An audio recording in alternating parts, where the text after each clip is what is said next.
Alors, pour vous, ça fait un mois. Pour moi, ça fait quelques minutes. C'est d'ailleurs le même café que le mois passé. Et si je regarde un petit peu mes vidéos récentes, ben, je vois que, contrairement à ce que je pensais, j'ai encore bien alterné dessins animés et séries, puisqu'on a eu Zorro, puis Jess et les Conquérants de la Lumière, puis Jacques, puis Samurai Pizza 4, et le mois passé, nous avons eu La Famille Adams. Ce mois-ci, nous sommes en octobre. Que diriez-vous de partir à l'aventure? Vous l'avez vu dans le titre, hein, je ne vais pas en rajouter. On va partir à la découverte d'une série un peu oubliée, je trouve, quand je vois parler de vieilles séries, mais qui pourtant m'a fait passer d'assez bons moments. Je veux bien sûr parler de L'île au trésor.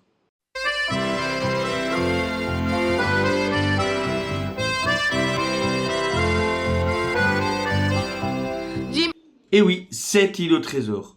Au niveau visuel, on est sur quelque chose qui ressemble fort à un Rémi sans famille, euh, dans le style de dessin. Un générique que je suis étonné d'avoir encore en tête aujourd'hui. 26 épisodes, hein, c'est une courte série. Je ne pense pas qu'il y ait énormément de bonus. Non. Intégrale, 26 épisodes, 22 minutes. Il y en a pour 572 minutes. 572 si vous êtes français. Et je vais pas avoir grand chose à dire sur ce coffret, mais je vais quand même vous le présenter évidemment. Parce que si vous suivez ma chaîne depuis un moment, ce petit liseré là au-dessus, vous le connaissez. J'en ai déjà eu quelques-uns. Par contre, très agréablement surpris, on va commencer dès le début. Ce n'est pas un coffret DVD, mais Blu-ray. Et j'avoue que quand je l'ai acheté, je n'y avais pas fait attention du tout.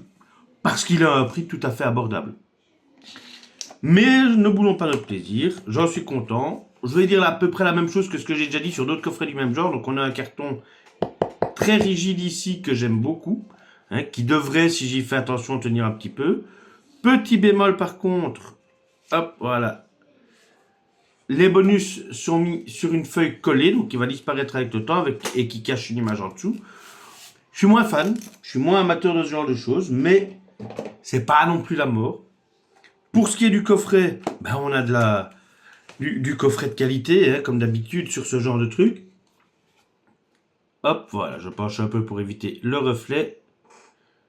On a une belle imagerie.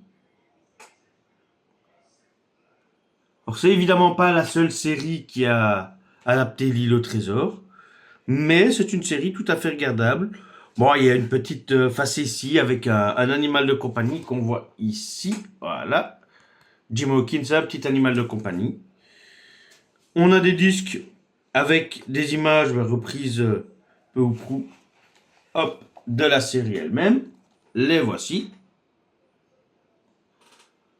Toujours avec le petit label Blu-ray. Et ce qu'on n'a pas toujours dans ces coffrets-là, et que je déplore quand il n'y a pas, c'est bien évidemment le petit livret. Alors, on va le mettre à l'endroit. Voilà. Petit livret qui contient, ben, comme toujours, même sans l'ouvrir, je peux vous le dire, il contient certainement des croquis, le résumé de la série, l'histoire des personnages, comment ils ont été créés. Ben oui, voilà, description des personnages, liste des épisodes, rassurez-vous, on va regarder ça ensemble. Donc, hop, quand je vous disais qu'on était sur quelque chose de très proche de Rémi sa famille, là on voit mieux le petit animal de compagnie. C'est pas copie conforme, mais oui, voilà, on est quand même sur quelque chose de très très similaire. Hein. On sent la patte graphique qu'on connaît, à laquelle on est habitué. Certains aiment, d'autres pas. Donc là, on a évidemment la liste des épisodes. Je ne vais pas vous les faire tous. Je suis désolé, c'est un peu flou, ça rend très mal sur mon appareil. Ensuite, on a un staff de légende, donc présentation de l'équipe qui a travaillé avec Osamu Dezaki, Akio Sugino, Shishiro Kobayashi, Kentaro Haneda, avec toujours de l'imagerie, hein, c'est très léché, vous voyez cet effet parchemin ici que j'aime beaucoup. Vous me direz c'est simple, mais c'est le genre de simplicité qui est très appréciable.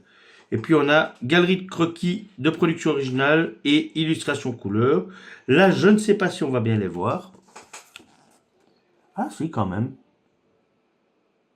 Voilà, ça c'est Jim. Je vais pas vous les montrer tous encore une fois. Hein. parce que sinon ça deviendrait très vite rébarbatif. Voilà, Silver.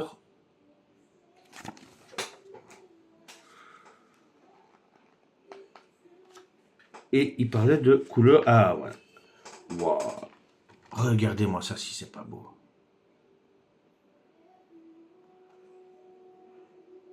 Moi je dirais, je laisse profiter de l'imagerie, hein. Je crois qu'on est au bout, oui.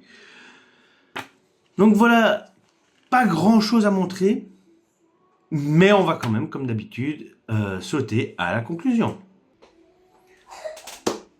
La conclusion, elle va être assez simple aussi. On a un coffret de qualité. On a un carton épais pour protéger, des disques très jolis, un livret et une série que je n'hésite pas à qualifier de mythique, qui rentre exactement dans la veine de séries comme Rémi sans famille, que j'ai cité plusieurs fois parce que visuellement, on sent vraiment la patte des mêmes graphistes. Mais une série malgré tout qui a été remasterisée en Blu-ray, et ça fait plaisir. Une série qu'il est appréciable de regarder. J'ai regardé 2-3 épisodes, j'ai pas encore tout regardé. Mais bon, vous savez que j'ai beaucoup de séries, hein. Tout regarder tout le temps, c'est pas toujours évident. Donc oui, je vous le recommande, comme la semaine passée avec, pas la semaine passée, le mois passé, j'y arriverai avec La Famille Adams. Je vous le recommande parce qu'il est pas cher. Et si vous avez des enfants, ça peut leur plaire. Ça changera un peu des dessins animés qu'on a maintenant. Que dans l'ensemble, j'apprécie beaucoup moins, vous le savez, que les anciens dessins animés. Après, c'est aussi une question générationnelle. Je ne doute pas que les enfants préfèrent Pat' Patrouille à la plupart de mes vieux dessins animés. Tout comme j'aurais probablement apprécié beaucoup mieux Pat' Patrouille, Peppa Pig et autres s'ils étaient sortis quand j'avais l'âge de les regarder. Mais là, je peux pas les voir en peinture. Donc voilà, je digresse. Tout ça pour dire que L'Île au Trésor, c'est une série que je vous recommande encore vivement. Elle ne va pas trouver votre budget, mais elle peut vous faire passer de bons moments. Il n'y a pas trop d'épisodes. Donc ça vaut la peine de s'y intéresser et évidemment de le faire découvrir aux plus jeunes. Et je vous dis à la prochaine pour la prochaine vidéo.